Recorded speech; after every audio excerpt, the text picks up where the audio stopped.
Tertúlia. Meu boa tarde aí para todos e todas. Hoje é dia 4 de maio de 2011, quarta-feira. O verbete é o 1919, 6 páginas, 54 elogios e 18 máximos. O tema é divisão do trabalho. A especialidade é experimentologia. Quem redigiu o verbete foi a professora que está aqui segurando a barra, a professora Alzira. E ela está hoje assessorada pela professora Dulce, de modo que vocês podem tremer nas suas cadeiras aí, que o negócio é sério. Definologia.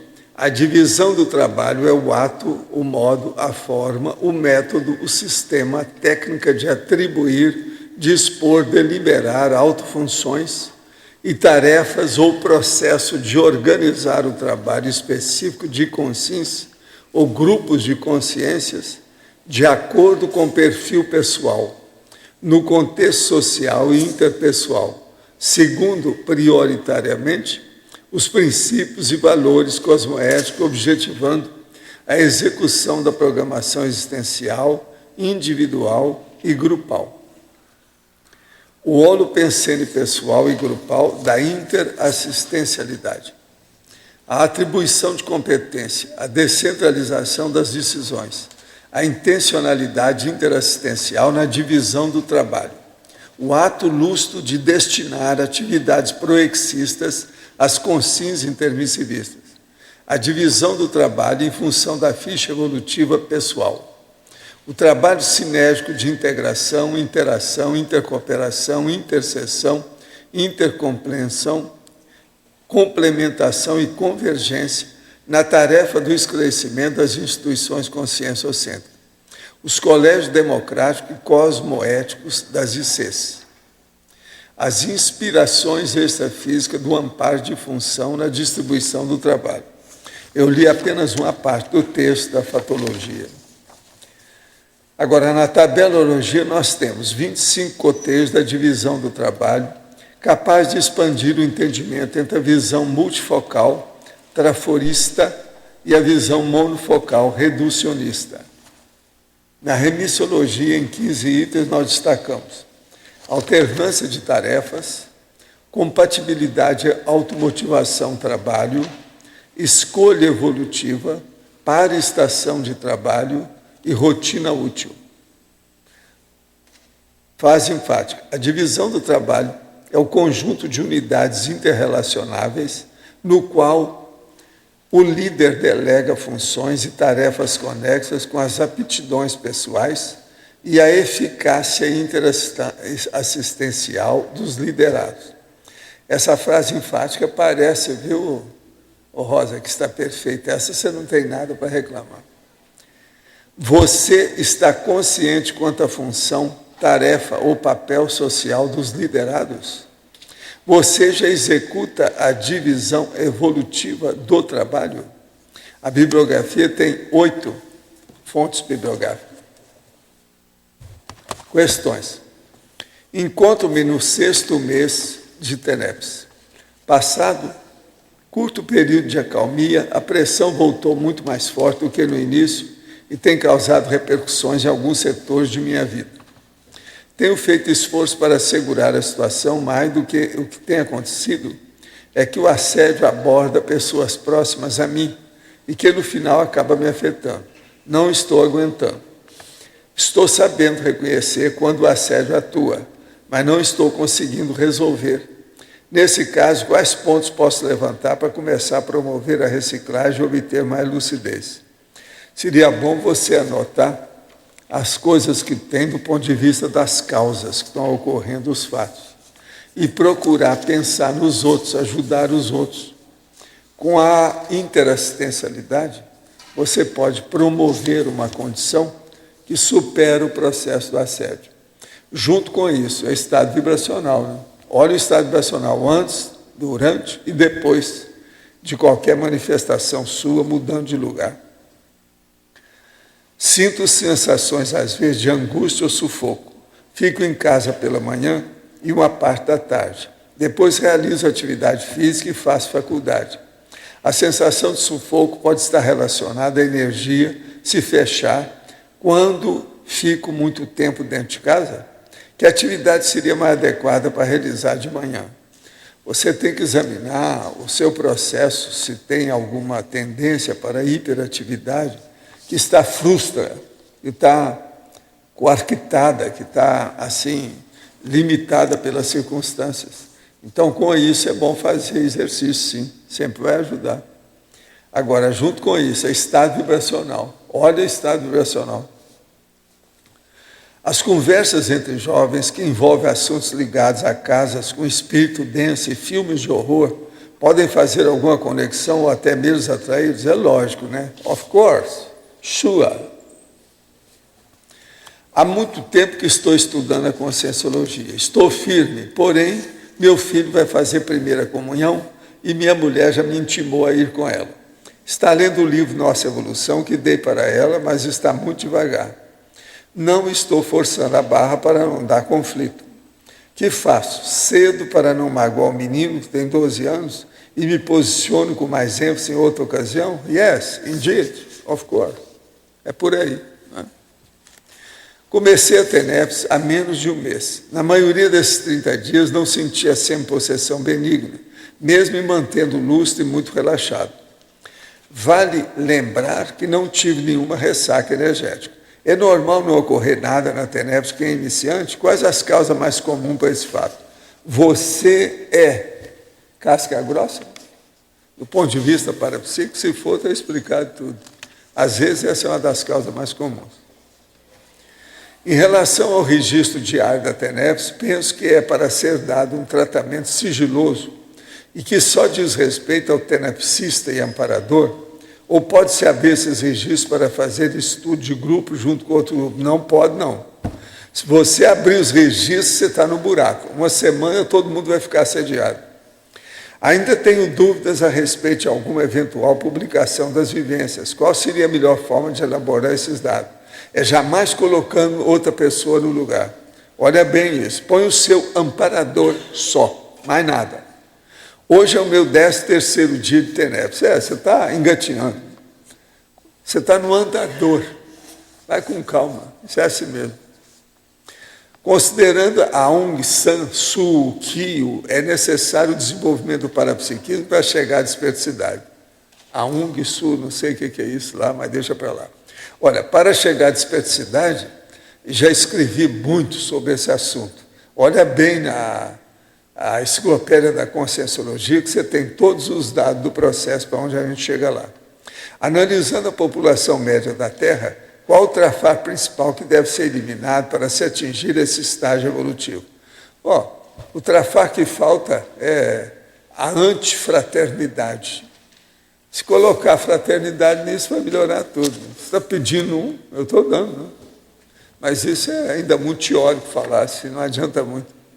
Tudo depende do grupo. Primeiro examinar qual mega está fora da pessoa. Depois do grupo. Depois daquela coletividade maior, até chegar na humanidade. Mas, para isso, tem que ver a Reurbex e a baratosfera. O senhor falou que o Jerônimo Cândido Gomide provavelmente estava na desperticidade por causa de suas capacidades energéticas. Poderia citar algum exemplo presenciado ou modo da forma que ele trabalhava com as energias? Ele também tinha projeções lúcidas? Olha, sobre projeções ele não mexia muito com isso. Ele era um cara que era um exorcista. Ele era um desassediador. Agora, nisso ele era muito bom. Junto com isso também, ele ajudava na cura, na remissão das pessoas, coisa difícil. Não era só desassédio, não. Melhorava também certos processos fisiológicos do soma. Por exemplo, a minha mãe tinha um processo de hepatopatia. Ficou boa lá com o trabalho que ele estava no meio. Ele que estava dirigindo. Eu participei e tinha uma média de efeito físico muito forte junto. A coisa era tão séria que quando a minha mãe levantou essa mão aqui, ela levantou assim, começou a pingar perfume da mão dela. Perfume que era remédio. Ela saiu de lá boa. E ela estava ruim. Já era quase que na base da cirrose hepática. Ela estava em péssima situação. Por isso que eu levei minha mãe lá para ver o Jerônimo Cândido Gomide. Ele era muito bom. E foi ele que queria que eu deixasse tudo e ficasse lá com ele.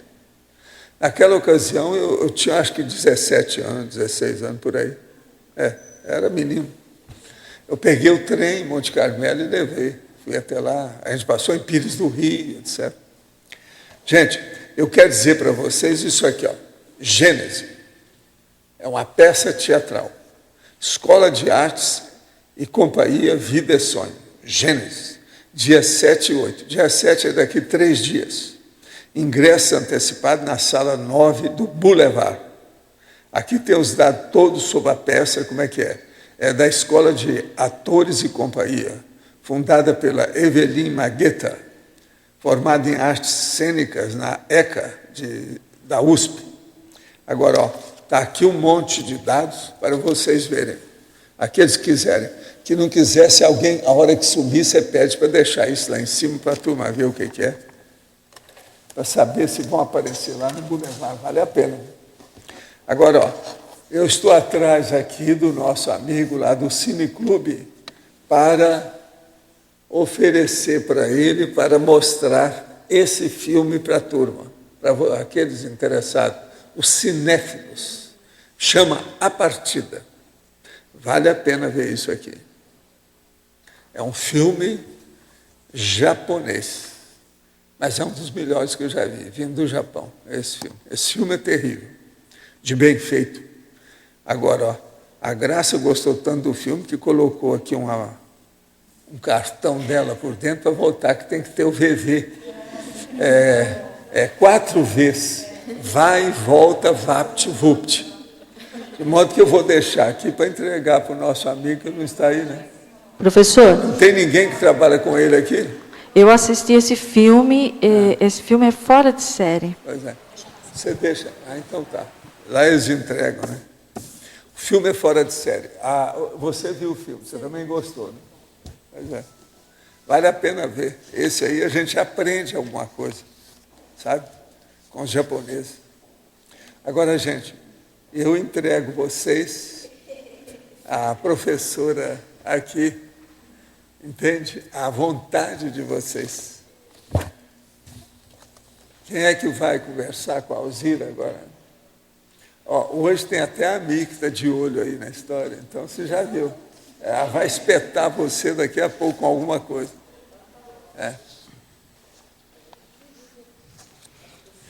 Vamos esperar os espetos. Parece que o primeiro é a Tânia. Pode entrar em campo. Pode entrar? Pode Alzira, entrar. Olha só, você pode explicar, na página 40, na pensenologia, a primeira, o óleo pensene pessoal da distribuição do trabalho? Fala isso. Explica aí para a gente.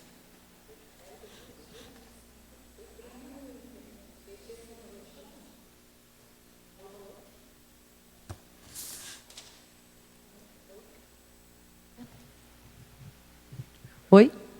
Ok, vamos lá. O óleo pensene pessoal na distribuição do trabalho, é isso? Assim, por exemplo, quando você trabalha num grupo, como que é esse óleo pensene? E quando você vai deliberar funções, você delibera funções em função do quê? Geralmente você faz uma análise da pessoa, vê como essa pessoa... Como ela é no dia a dia, para você deliberar uma função de acordo com o holopensene dela, porque se você deliberar uma função que aquela pessoa não tem afinidade, ela vai ter dificuldade de executar. E como que você faz essa avaliação? Quais são você pode falar alguns instrumentos dessa avaliação do outro, não é isso? Eu posso dar uma casuística, por exemplo, assim. Eu trabalhei muito tempo na área de educação física, né? Então, eu dando aula de educação física, ou mesmo atuando na área de educação física como jogador, tem alunos que não participam da mesma atividade porque eles não têm aquele holopensene. Eles não querem jogar voleibol, eles querem jogar handebol, querem jogar futebol, querem jogar isso, querem jogar aquilo. Então, assim, não adianta você forçar uma situação. Tem que respeitar o contexto de cada um. Aí o seguinte, o holopensene da experimentação é que através disso, por exemplo, assim, eu perguntava para os meus alunos, o que vocês gostam de fazer? Aí eles diziam, professor, eu quero fazer isso, eu quero fazer aquilo. E muitas vezes, quando você impõe uma atividade, eles fazem de mau gosto. Entende? Aí eu tentava respeitar o que cada um gostava, ou, né? Dentro do contexto deles, entende? Então, ok, muito obrigada e parabéns. Obrigada. Pelo verbete. Eu nunca falo isso, né? quando eu gosto, eu falo. Oi, Alzira. Oi. Parabéns, é Socorro. Obrigada. Na página 41, na fatologia, na 8ª linha, o ato lúcido de destinar atividades proexistas às consciências intermissivistas. Como é que você consegue fazer essa distinção? Bem, eu tento, né? Mas eu tenho exemplo de pessoas que são um pouco mais lúcidas do que eu, né, no momento. Então, eu vejo assim, como eu estou 9 anos atuando no holociclo, eu presto muitas vezes muita atenção no que o professor Valdo delibera para a gente. Então, eu penso que ele está fazendo um ato lúcido, entende? E quando eu, por exemplo, quando eu atuei na minha vida profissional como coordenadora, eu também procurava fazer o que é o melhor para a pessoa e se ela podia executar isso. Porque tem que olhar a habilidade da pessoa e não forçar a pessoa a fazer uma coisa que ela não consegue, entende? Deu para resolver? Por que é tão difícil o projetor encontrar pessoas vivas desaparecidas? Eu já falei aqui, isso quase sempre é devido ao processo de assédio que envolve o desaparecimento. Por que nenhum projetor em 10 anos encontrou o homem mais procurado do mundo, Osama Bin Laden e outras pessoas famosas desaparecidas? Primeiro, isso não é tanto assim difícil, não. Todo mundo sabia há vários anos que o Osama Bin Laden estava nas montanhas do Paquistão, lá perto onde ele foi encontrado. Agora, o povo estava sonegando informação a respeito de tudo isso. Havia uma briga entre o povo lá por causa dos talibãs, etc. Tal. Então, isso não é bem assim, não. Muita gente já sabia onde é que ele estava, mais ou menos. Pela Reurbex, ele será provavelmente transmigrado para outro mundo. Eu já falei, se você ficar sabendo, você me avisa, eu não sei. Essas coisas eu não tenho aqui a ficha desse povo. Outro, na aplicação do arco voltaico, qual o significado das palmas das mãos aquecerem?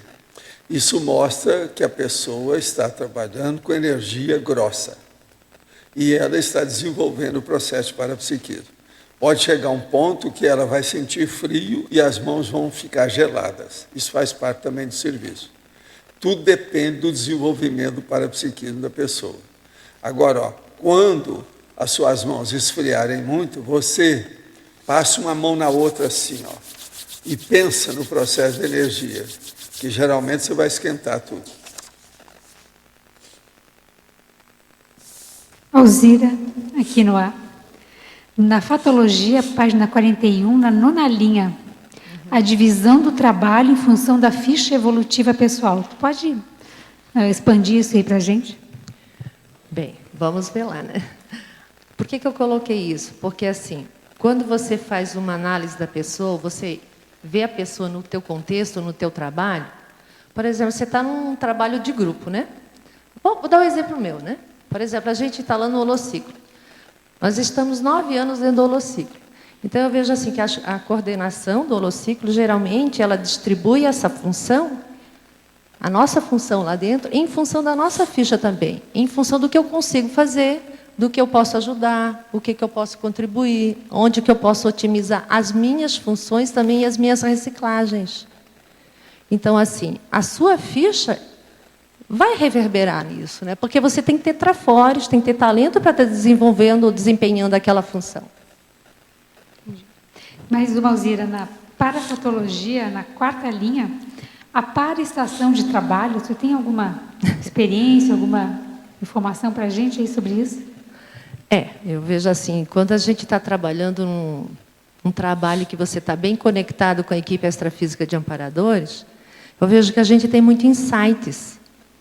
E eu considero o holociclo extrafisicamente uma paraestação de trabalho. E também o que tem o ouvido, que o professor Valdo cita, o interlúdio também é uma paraestação de trabalho, né? Eu penso que seja, né?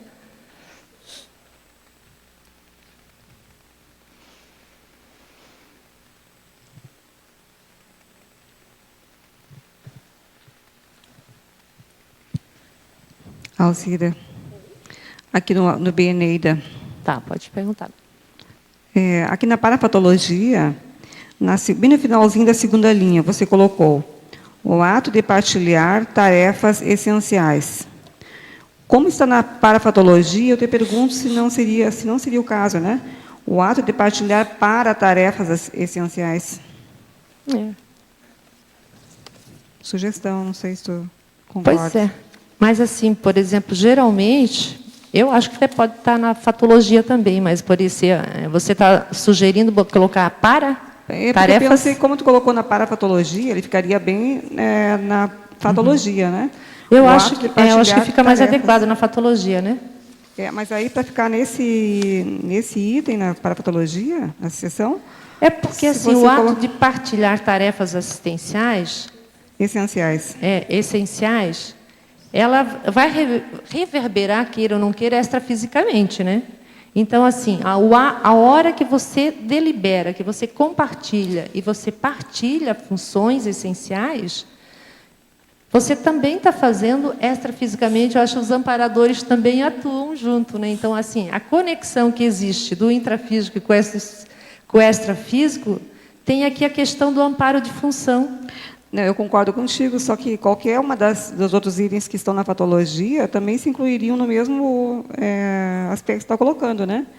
Só que, para ficar mais especificamente nessa sessão, me parece que a palavra para tarefas ajudaria para que ficasse bem específico. Ficaria mais adequado, né? Não sei se tu concorda. Eu acho que... Vamos... né? Depois a gente pensa sobre isso, né? Mas tá. eu acho que está coerente a sua sugestão, sim. Alzira, aqui na parafatologia, justamente no último item, tem relacionamento com isso, com o ato de partilhar tarefas essenciais, né? A rede de trabalho interassistencial da Mega Fraternidade? É isso que você está... Não, na parafatologia, o último item. As inspirações, é isso? Isso tem relacionamento com o ato de partilhar tarefas essenciais? Tem função, sim. As inspirações extrafísicas do amparo de função na distribuição do trabalho? Tem conexão. Teria relacionamento com isso? Né? Tem conexão direta, né? Conexão direta, sim. Tem conexão direta. Você poderia explicitar a fatologia, o último item também, a rede de trabalho interassistencial da Mega Fraternidade? Eu vou explicar como eu entendo isso, né? Eu vejo assim, por exemplo, nosso trabalho na Conscienciologia. Cada um tem uma função, cada um exerce uma tarefa, e a gente com isso vai promovendo uma sinergia, uma rede de tarefa interassistencial, porque um vai ligando o outro, um vai ajudando o outro, né? Por exemplo, você não atua no holociclo também ajudando nas tarefas da enciclopédia? Então a gente vai formando, né? Cada voluntário vai formando a rede de interassistência, né? Com o paradigma consciencial. Você, através do paradigma, você promove essa rede de assistência. Você se une aos demais, ou seja, por exemplo, as equipes de trabalho da Conscienciologia. É uma rede de interassistência.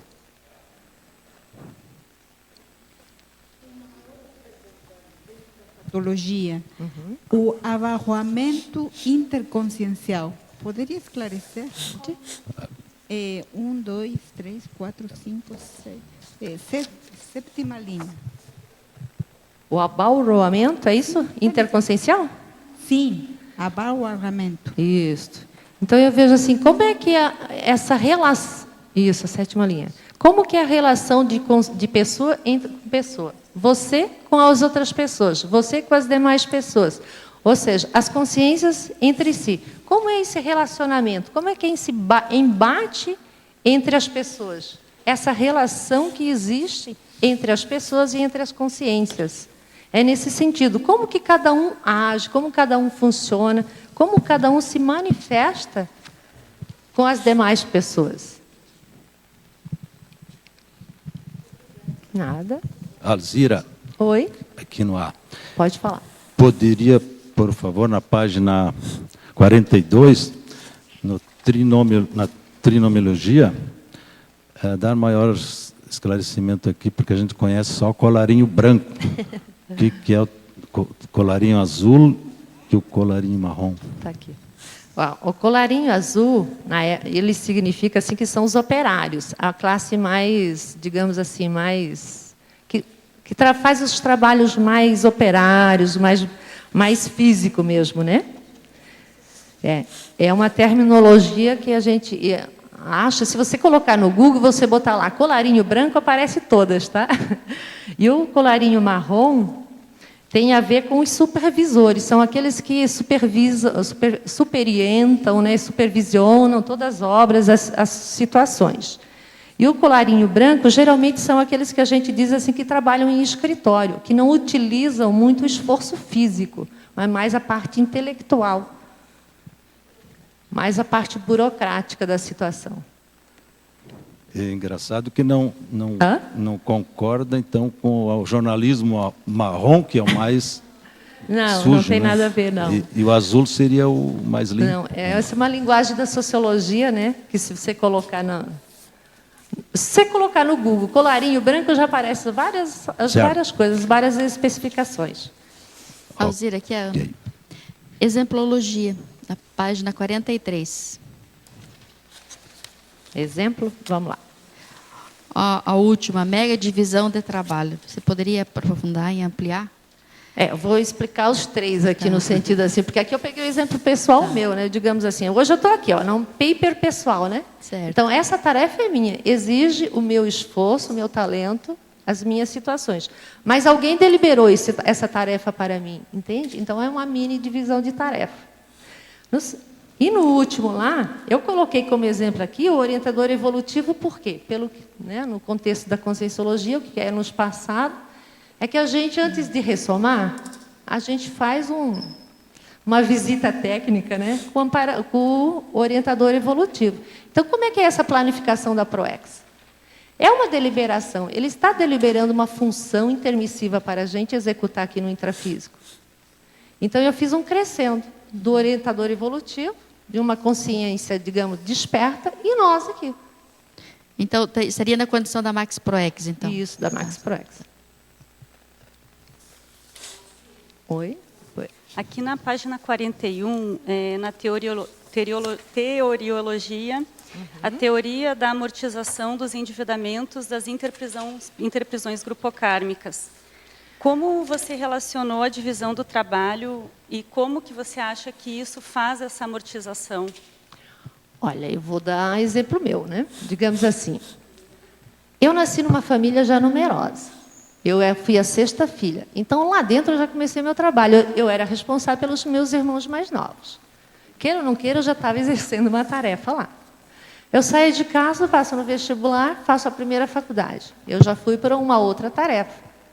Então, assim, o fato de eu sair de casa, eu já amortizei muitos processos grupocármicos na minha família, porque eu saí bem, está resolvida, não tem problema com eles. Ao sair, ir para uma faculdade, da faculdade eu vou fazer um outro trabalho que é na área de educação física. Eu passei por 3 colégios, tanto um na rede municipal, um na rede estadual, outro na rede particular. Eu tive as 3 vivências. E foi engraçado porque cada um foi um contexto diferente. As pessoas envolvidas também eram um aspecto bem diferente, mas eu passei, digamos assim, eu acho que eu tive um saldo positivo em todos eles, porque eu saí bem de todos eles.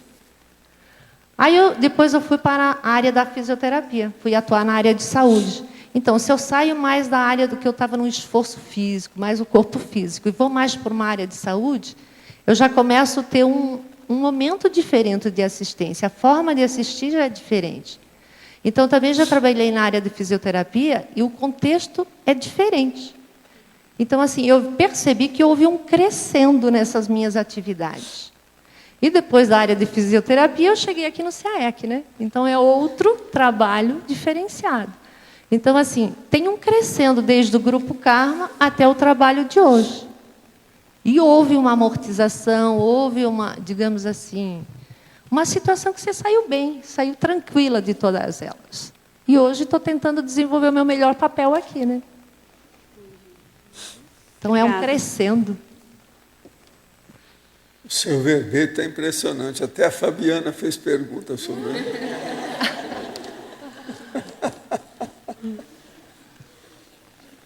Impressionante.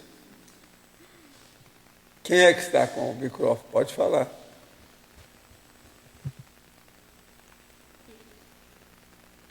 Na página 44, o número 24, na tabela. Universalismo e Isso. nacionalismo? É isso. Olha, eu vejo assim, nessa minha trajetória de experiência profissional, eu encontrei muita gente, mesmo lá fora na Socin, que tinha um aspecto muito positivo com relação a não ter preconceitos, a não ter essa situação, e tratava as outras pessoas de igual por igual, sem preconceito de raça, de credo, seja lá o quê. Em contrapartida, tinha outros que defendiam o seu terreno com todo empenho. Então, assim, o que faz uma pessoa ter uma atitude mais aberta, mais universalista, não importando as condições, né? Tanto a classe social como a cultural, e outras que não. Já defendiam, não, isso aqui é meu, isso aqui não pode mexer, isso aqui é do nosso grupo, isso aqui não... Então, assim, a gente percebe no dia a dia da gente que tem pessoas que já têm essa postura universalistas e outras já bem nacionalistas, entende? E com isso eu percebi que a gente vai verificando qual é o nosso perfil, qual é a tendência da gente ficar, onde que a gente fica mais também. Então, dependendo do perfil da gente, a gente também vai reciclando, que tem a ver com essa pergunta que a Fabiana fez. Ah, não, isso já não é mais para mim, isso eu já não quero mais. A gente também já vai selecionando e procurando outro grupo, outro tipo de trabalho. Você vai qualificando isso. Entendi. A verbetógrafa poderia comentar em Filiologia, página 42. Trabalho-filia e labor-filia. Esclareça se há ou não alguma diferença.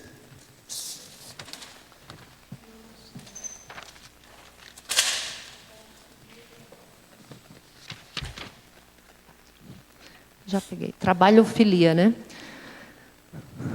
Trabalho-filia no sentido assim, você encara toda atividade nova como um desafio? Porque a trabalho-filia é quando você não tem medo de buscar tarefas novas, funções novas. Eu vou dar um exemplo meu agora. Eu assumi a coordenação da Consus. Eu pensei muito antes de assumir. Então, assim, é responsabilidade nova. Você tem que se disponibilizar mais, você tem que estar mais aberto, você tem que abrir tudo para poder atender o grupo e disponibilizar essas informações para mais consciências possível. E o laborofilia, ele é um contexto, ele é meio semelhante, mas assim, eu entendo de laborofilia assim, qual é o teu esforço que você aplica nesse trabalho? Ele é mais técnico. É. Isso é verdade. Existe uma leve diferença aí, cada povo usa por causa da tecnicidade. É quando você já aplica as suas habilidades, né, seus trafores naquilo. Né? É. Agora, outro. Gostaria que a professora Alzira falasse na sinonimologia, página 40, item 5, alocação das competências. A alocação das competências eu vejo assim. Por exemplo, nós aqui na Conscienciologia, quando a gente está nas ICs, quando a gente tem as reuniões, né, tipo assim, que você vai trocando, troca secretário-geral, assume outro departamento, a pessoa que está num departamento assume a secretaria-geral. Então, assim, você vai alocando as consciências conforme as habilidades e competências de cada um. Pelo menos a gente tenta, né? Alocar pelos trafores.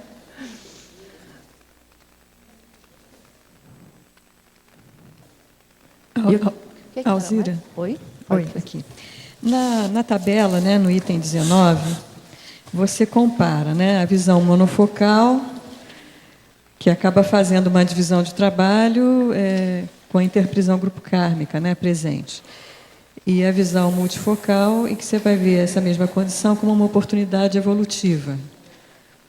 Você poderia falar um pouco mais sobre como é isso aqui dentro da CCCI? Como é que a gente... como você já vivenciou essas dificuldades? Ou como é que a gente pode transformar realmente velhas interprisões em novos acertos? Olha, a minha eu vou explicar o que eu lembro, que eu tenho essa ideia inata comigo. Porque desde pequena eu dizia para minha mãe, eu vou ser dona da minha vida. Em todos esses contextos de trabalho que eu passei, uma das coisas que eu sempre me preocupei em não deixar rabo preso. Para não criar interprisão grupo kármica, entende? Então, por todas as tarefas que eu passei, por todas as funções que foram bastante, não foram poucas, a minha preocupação era essa, não criar prisões intermissivas, quer dizer, grupo kármicas. Por quê? Porque dependendo da minha atitude ali, do que eu estava exercendo, qual a função, qual a tarefa que estava ali, ou eu podia otimizar a minha ProEx, ou podia me prisionar ali mesmo. Então, isso eu tomei um cuidado muito grande nessa minha vida, para não criar isso. Por quê? Porque eu penso que eu vim para resolver isso nessa vida, e não para criar mais. Então, nesses contextos que eu vivenciei, eu ficava olhando, né, atenta e procurando. Não, isso está correto ou não está? Está de acordo ou não está? Eu estou dentro de um padrão de norma e de princípios ou não? O que eu estou fazendo aqui? Está coerente só para mim ou está coerente para o grupo? Então, eu me questionava muito com relação a isso. E eu fazia os meus alunos questionarem também. Eu perguntava para eles, por que você está fazendo isso? Você faz isso por quê? Para quê? E para quem? Então, e essa é uma das coisas que eu tomei muito cuidado. E eu vejo que isso tem me dado assim, uma tranquilidade íntima de poder estar aqui hoje, full time na Conscienciologia, e resolver as situações que eu posso resolver, que eu posso fazer. Então, eu estou mais leve, estou mais tranquila para poder resolver a minha função hoje aqui. Agora, ó, você leva isso muito a sério, porque na fatologia você põe a dependência com 4 condições de que é o sub. Então, dependência, fala em subordinação, subserviência, subalternidade e sujeição.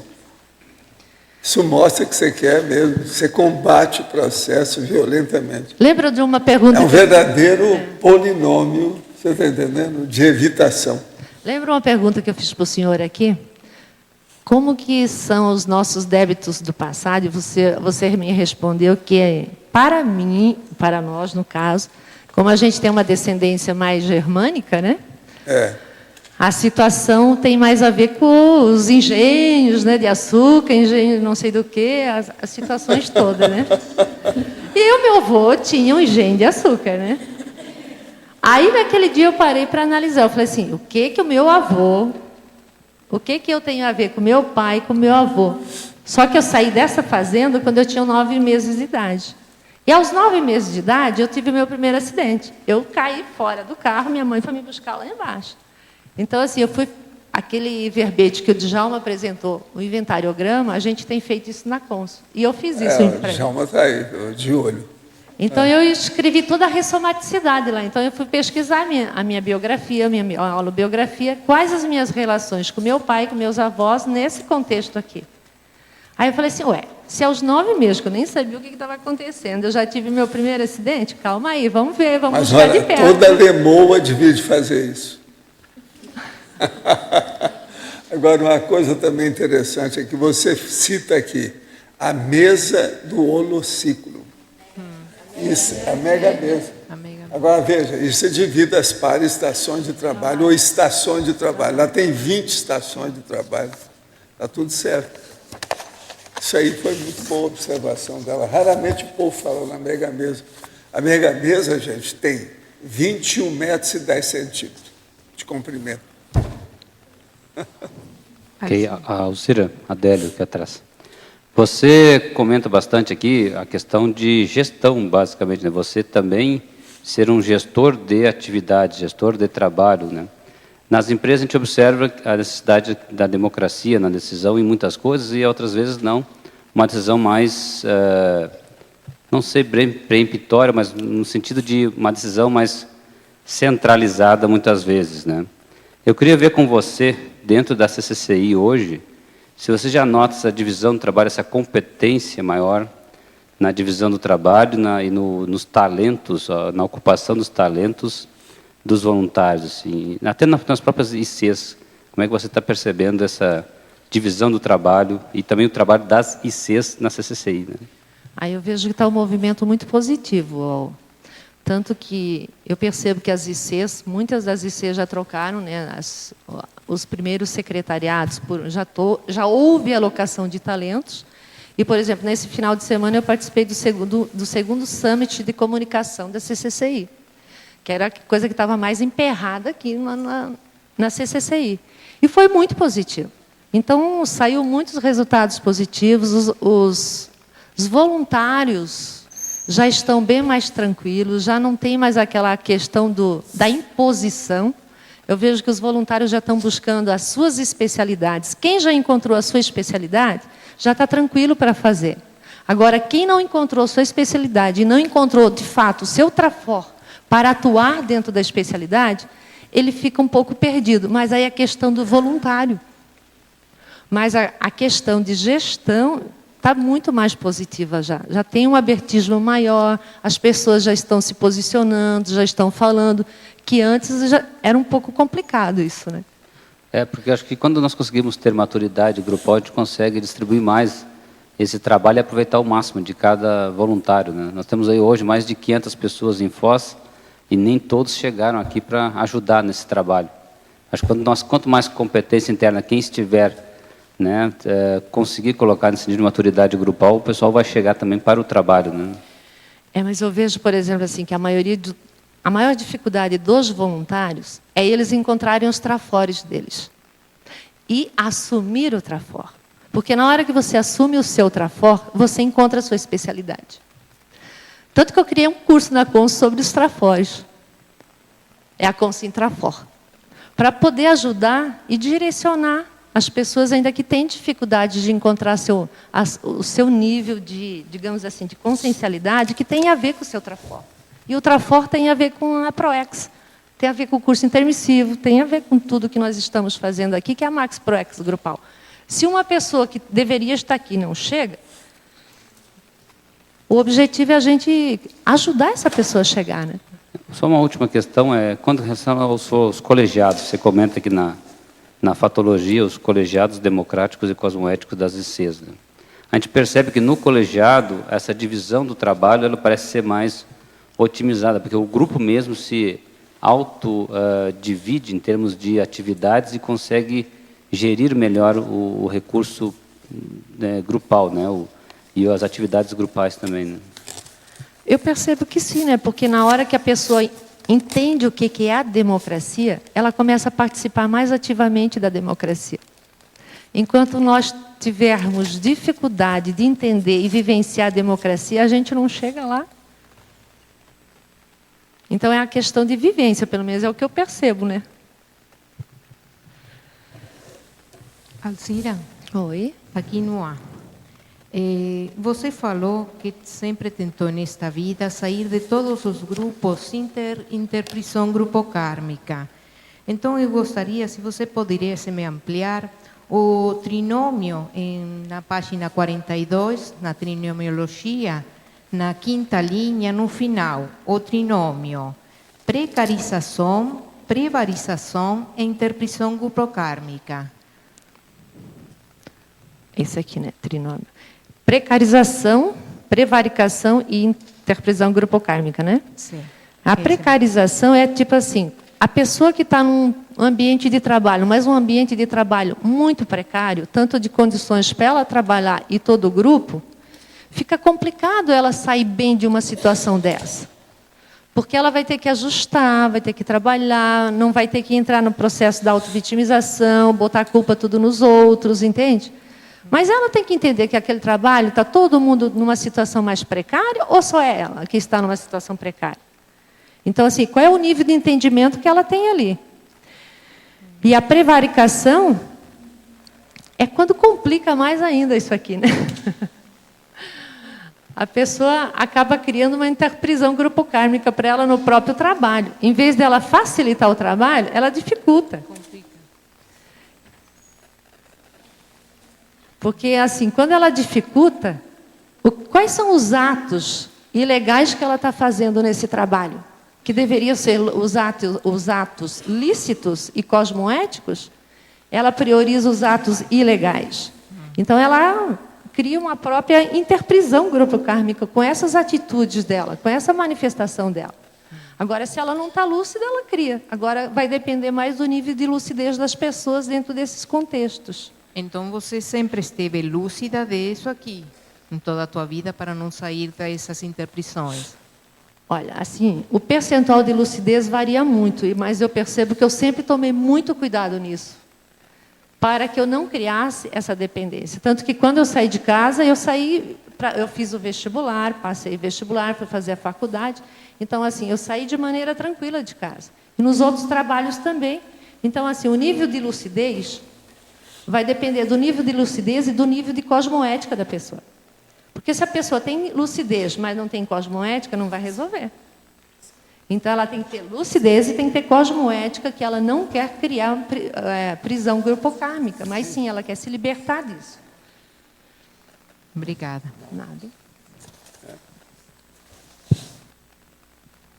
Alzira, aqui no ar. Na parafatologia, eu gostaria que você falasse um pouco, aí tem na penúltima linha, né, as inspirações extrafísicas do amparo de função na distribuição do trabalho, e também os paravínculos, na parafatologia e na página 41. Você pode ampliar um pouquinho? Por que eu te pergunto isso? Porque, às vezes, assim, no trabalho que eu faço aqui, quando tem vários cursos juntos, é muito nítido, assim, é quando a gente percebe quando uma equipe, né, que são os amparadores de função, daquele curso termina, a gente sente a entrada de uma nova equipe, né? Então, é uma coisa muito interessante da gente observar isso no dia a dia, no nosso trabalho. Como é que é isso para você? Como é que, na sua tarefa, você observa esses paravínculos e essa atuação do amparo de função? Os paravínculos têm a ver com os vínculos que a gente tem aqui hoje, né? Então, assim, quais são os meus vínculos pessoais aqui, meus vínculos sociais e quais são os meus vínculos conscienciais? Aí os paravínculos têm a ver com as consciências, né? Qual é o vínculo que você tem com as consciências extrafísicas? Por exemplo, a TENEPS. Qual é o seu vínculo com o amparador de função da TENEPS?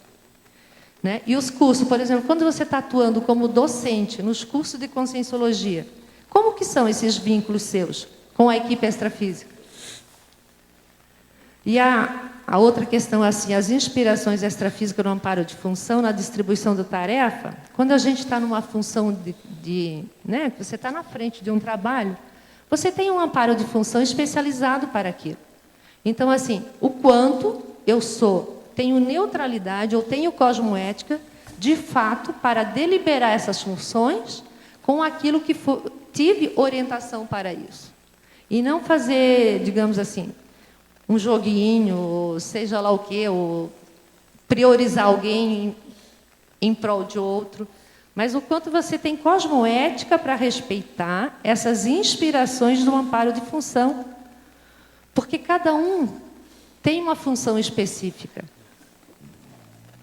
E isso acho que está claro para a gente, a função específica da gente. Agora, o fato é a gente assumir isso. Obrigada, Alzira. Nada.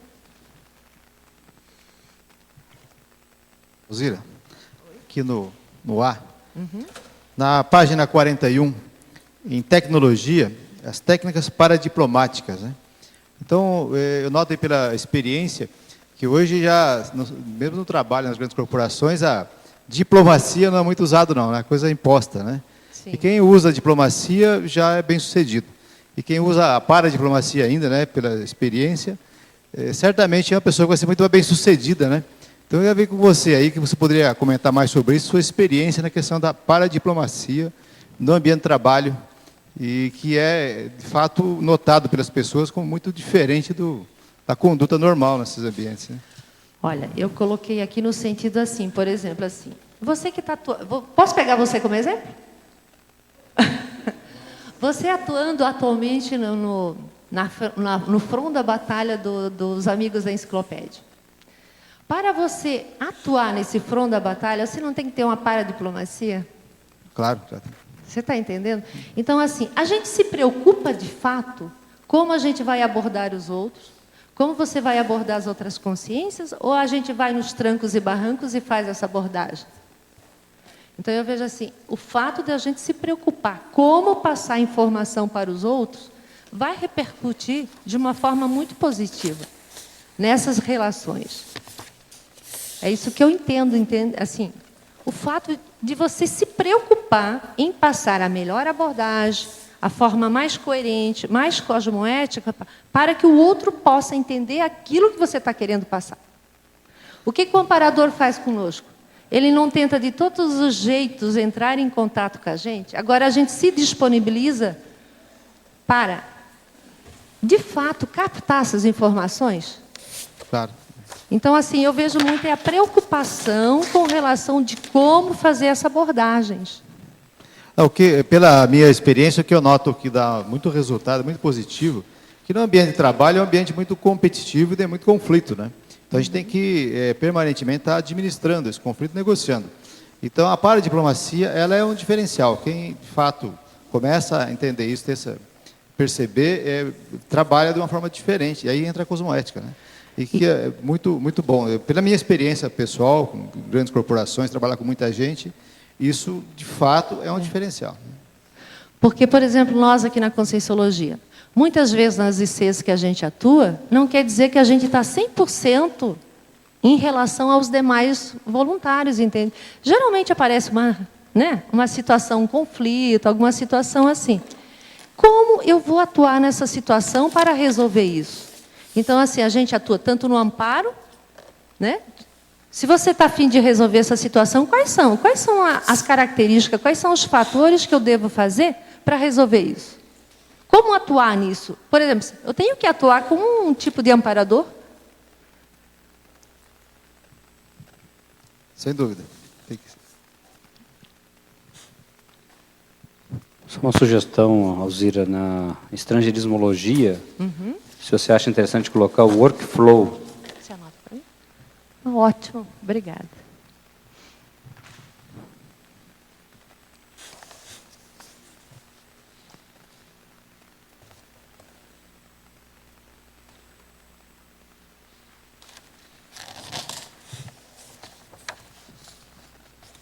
Oi, tudo bom? Tudo. Você poderia, por gentileza, eu cheguei agora há pouco, mas fazer um aprofundamento entre a definologia da divisão de trabalho e a síndrome de burnout? Sim. Vamos supor assim, por que eu coloquei a síndrome de burnout aqui? Porque quando você faz, por exemplo, você delibera funções, né, para as pessoas.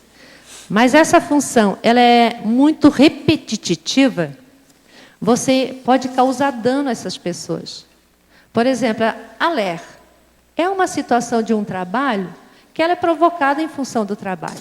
Entende? Porque muitas vezes a pessoa até quer alocar o seu trabalho por uma outra área e nem sempre os coordenadores ou gerentes permitem isso. Então, a pessoa fica desenvolvendo, atuando naquela função e acaba prejudicando o próprio soma. Não sei se eu expliquei.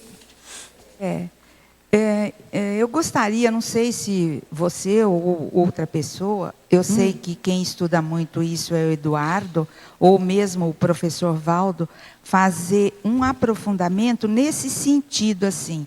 Me parece, pelo pouco que eu estudei a síndrome,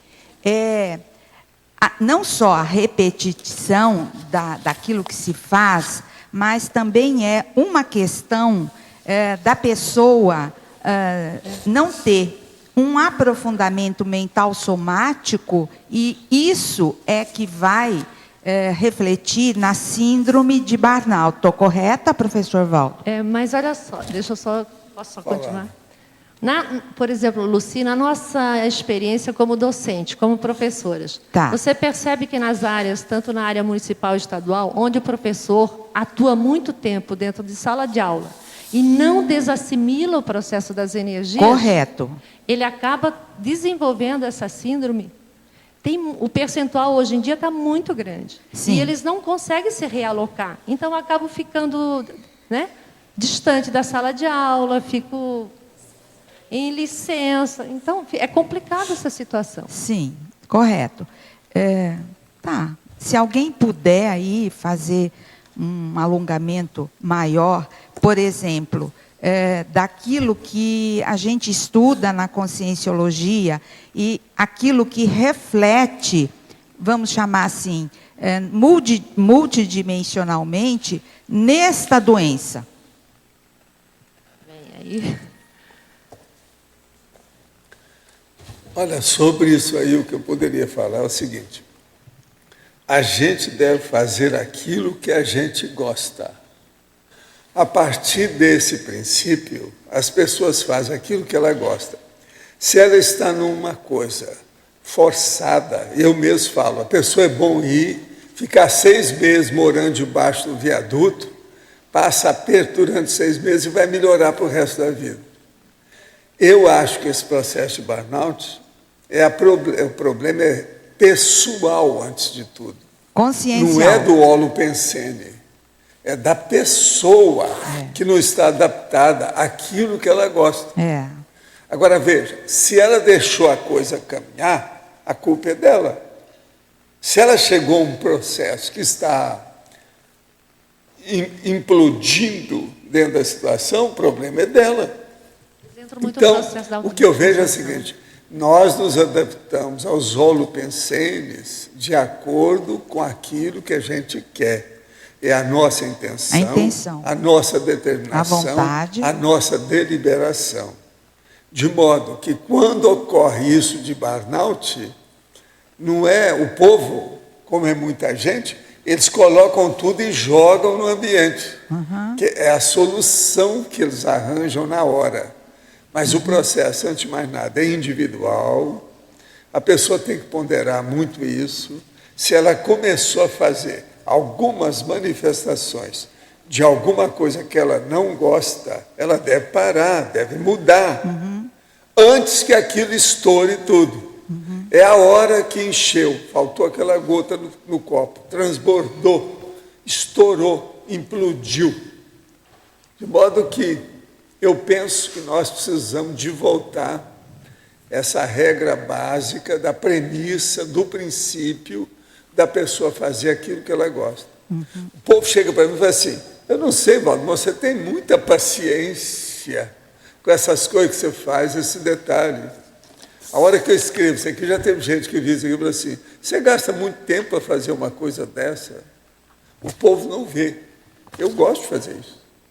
As coisas que eu faço, eu gosto. Fazer revisão, eu gosto. Eu gosto de chateação. A chateação, para mim, é o desafio.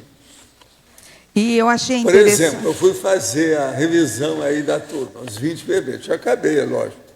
Então, eu marquei quanto tempo eu ia gastar para fazer aquela revisão, pelo jeitão que eu vi os verbetes. Eu acabei mais cedo. Agora, veja, tem gente que, se for fazer aquilo ali, e você dá um tempo para ela, até amanhã, às 10 horas da manhã, a pessoa vai ao banheiro 3 vezes, é capaz de vomitar, igual nos filmes americanos. Quer dizer, isso é bobagem, não é por aí. Agora, se você gosta, você não faz às 10 da manhã, você vai fazer às 10 da noite, já está pronto. Existe um fato, né, professor Valdo, que está sendo publicado em diversos artigos, principalmente na área da educação, que maioria dos professores, e eu quero considerar assim, os atuais, né, eles trabalham, eles atuam na educação de uma forma não prazerosa. Quer dizer, exatamente isso que você levantou. Mas isso aí é a regra, que o intelectual, de modo geral, não gosta de ser operário. E todo intelectual tem que ser operário. Eu já escrevi muito, falei muito isso. Também. Há meio século que eu falo essas coisas. Outra coisa, a situação agora do burnout com essas coisas, isso vai ter que piorar, devido com os réus. Elas chegaram aqui, viram um mundão desse, todo diferente daquilo que elas estavam acostumadas. Chega aí, e chega no lugar que tem travões para ela se manifestar com a liberdade que ela deseja, chega num ponto que ela estoura. E, professor, você está levantando isso relacionado à educação em que sentido? Relacionado As consréus que chegam. É a educação de tudo, é o processo da consréu. Agora, veja, ela vem. Tem gente que faz séculos que não aparece por aqui. Ele chega e começa a ser animal de novo, animal humano, aquela condição toda. Estou entendendo. Entende? É o Homo sapiens humanus. Um negócio muito sério. Agora, ele chega no lugar e aquilo começa a aborrecer, não. Ele viu, a Terra hoje não é para me aborrecer. Isso aqui é um parque de diversões, é o meu playground. A pessoa começa a estourar, aí começa a se encher. Quer dizer, fica saturado. É isso aí que dá, esse banal. Entra na síndrome da outra coisa, o né? bullying é a mesma coisa. A hora que começa a chatear com as outras pessoas, eles estão arranjando um jeito de criar problema. É processo baratrosférico, é o conflito. Eles vivem bem no conflito que eles armam. Então a Terra ainda vai ter muito disso ainda nesses próximos anos. Isso é inevitável, já é bom a gente estudar isso bem. Valdo, o senhor conhece o caso... Hein? Só um minuto. Pode falar. Não entendi. Mas se a Consréu chega aqui e aqui ela agora tem mais possibilidades, mais coisas para fazer, mas chega até lá, para fugir... Ele quer ter essas possibilidades. Sim. Chega lá, o ambiente está coartando, está fazendo pressão em cima dela, ela não quer isso. Aí o troço estoura lá dentro. É mais do que óbvio. Aí ela faz outra coisa, porque tem 1000 possibilidades. É isso que a pessoa... Por que é que eu estou fazendo que a pessoa deve fazer aquilo que ela gosta? Banana para aquilo, faça outra. É isso, a vida é isso. Mas a pessoa às vezes não quer. Por quê?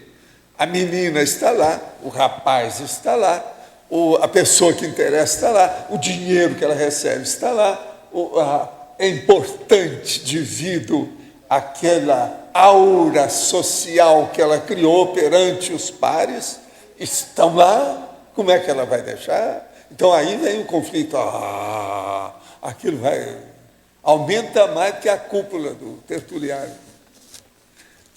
O senhor conhece o caso do menino indiano que aos 9 anos de idade realizou sua primeira cirurgia guiada por concierge de médicos indianos?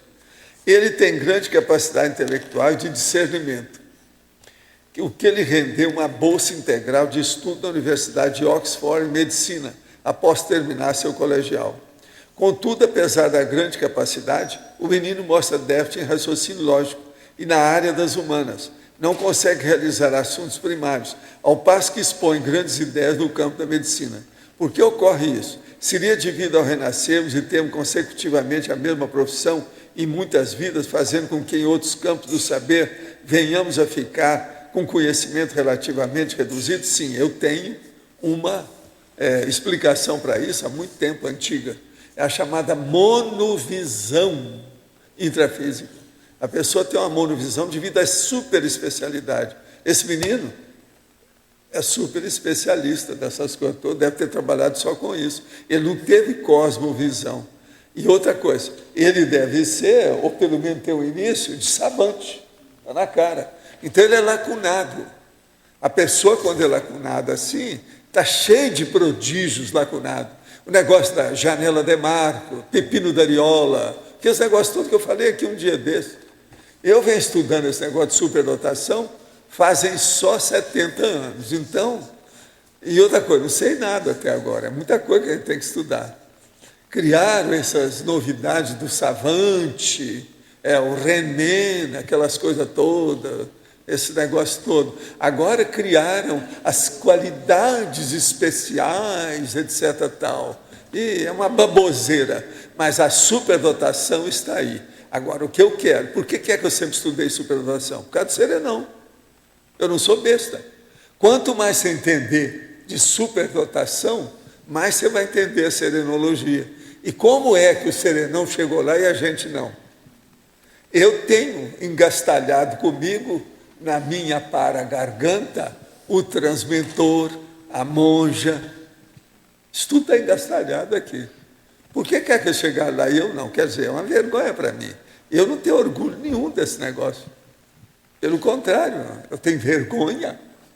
Agora, eu sou uma pessoa que estou até muito bem com a minha vergonha, porque eu falo isso publicamente. Quer dizer, os caras de vez em quando me perguntam, qual é o seu mega trafar? Eu falo, não ser serenão. Eu não sei o de vocês qual é, mas o meu está muito bem classificado, não tem jeito por onde fugir, não tem por onde escapar isso aí.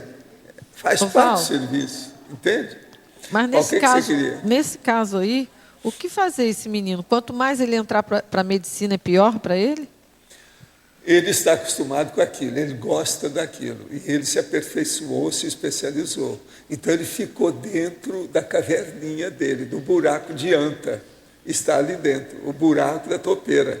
Ele não pôde sair. Agora, aquilo fixou de tal maneira que o processo extrafísico, ele viu como é que era, ele gosta, e aquilo é positivo.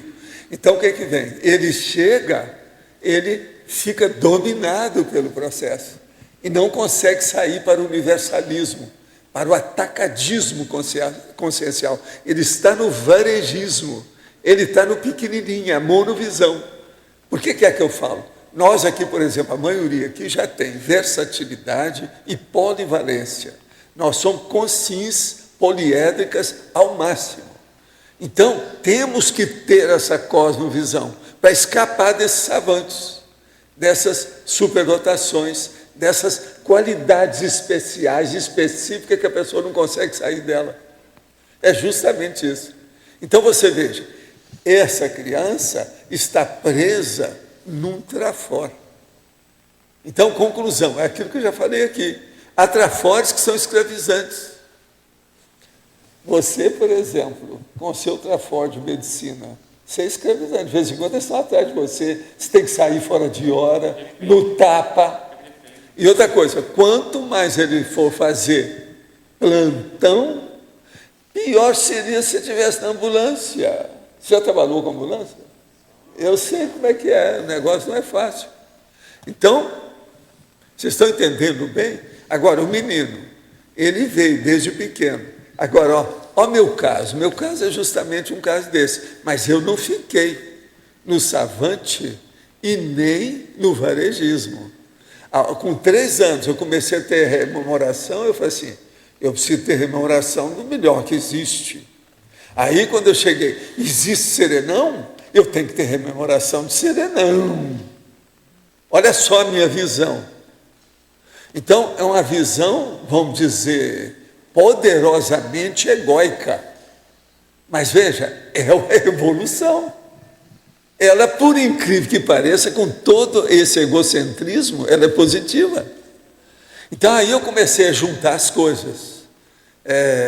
Toda a minha holoteca, porque eu não fiz biblioteca, eu comecei a biblioteca em 1941, mas na verdade eu já tinha uma holoteca.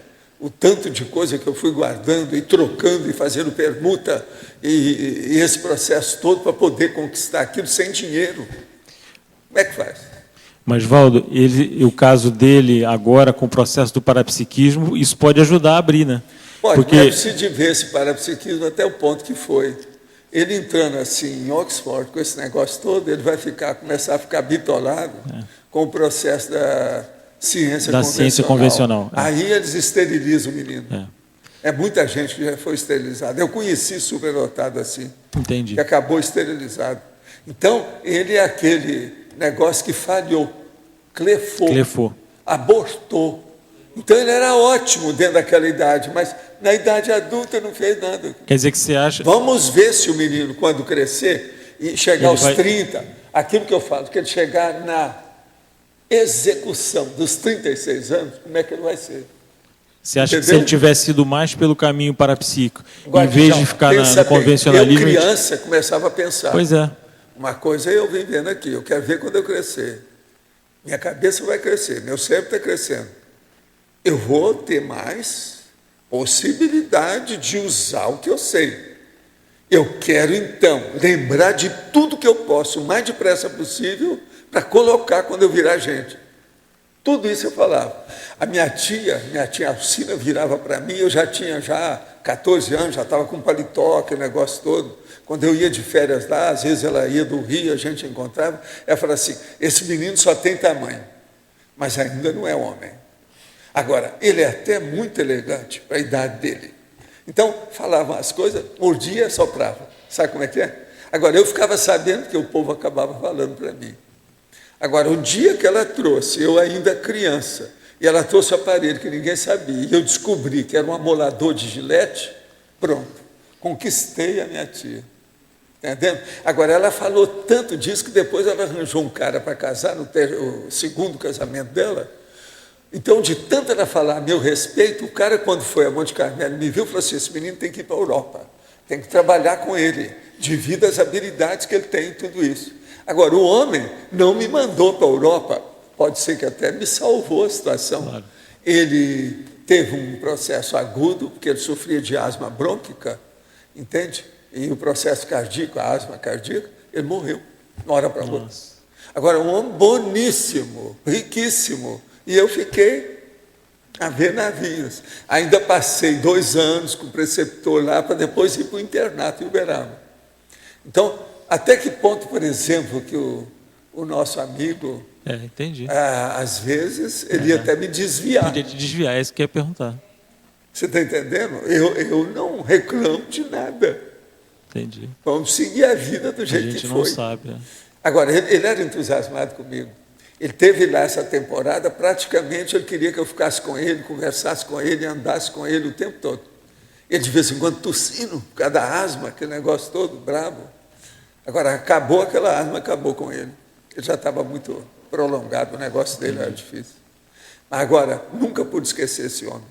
Agora, tudo que a minha tia falava com ele. E o negócio da minha tia, eu conquistei a minha tia devido ao amolador de gilete, sai dessa. Tudo isso a gente examinando os processos da psicologia do povo, como é que a turma reage, né? E ela falava para mim, não, ele ainda só tem tamanho, não adianta nada, ainda não é. Agora, eu para mim também, porque naquela ocasião eu não apresentei nenhuma namorada para ela, isso aí para ela era um problemão. Ela parecia, eu não estou brincando, ela parecia Elizabeth Taylor, o riso dela, é uma mulher muito bonita, entende? Onde ela aparecia, ela dominava o processo pela força presencial dela. É tanto que ela é tão boa, porque ela pertenceu à monarquia. Ela apareceu para mim depois e mostrou como é que era ela. Hoje ela está 100%. E outra coisa, quando ela morreu, eu e meu irmão cuidamos dela. Ela esteve internada durante a boa temporada, tinha que dar banho nela no fim da vida, devido ao processo da cuidadologia. Entende? Ela apareceu para mim e agradeceu isso tudo. E depois, ela apareceu agora já fazendo assistência, trazendo o povo, que era amigo, tudo isso. Agora, então, por aí você vê as reações da Consim e as reações da Consciência. Entende? Isso que a gente tem que ver. Agora, era isso que eu queria ver comigo, mas não simultaneamente, mas do passado para o presente, devido às retrocognições. Entende? Entendi. Agora, lá no fundo, quem está certo sou eu. Sim. O ideal é a gente ver como é que a gente era para ver se nós não estamos repetindo besteira ou se não estamos aquém daquilo que nós somos. Vocês estão entendendo? O aquém em relação àquilo que a gente é. Isso é muito sério. Aqui está cheio de gente aquém, viu? Pode fazer o clube dos aquéns. Aqui tem um monte, ainda. Agora, Professor, que ainda tem muita, o processo da Sindex, gente nova, isso tudo vai melhorar, né? Agora, a turma que já tem cabelo branco, esse negócio todo, esse a gente tem que pisar nos 2 pés e puxar as 2 orelhas, porque esse aí já está na hora, né? Professor, já começando. Aí, professor Val, aí nesse caso, a referência é a retribuição que a pessoa tem que oferecer? É isso que você está dizendo? Não é só a retribuição, não. É você compreender você para você fazer assistência. Tá. Isso aqui é um negócio sério. Quanto mais o assistente souber das suas potencialidades, melhor será ele na assistência. É uma coisa mais do que óbvia. Uma coisa puxa a outra, depende da outra. Não é verdade? Sim. Tem lógica? Tem lógica. É por aí.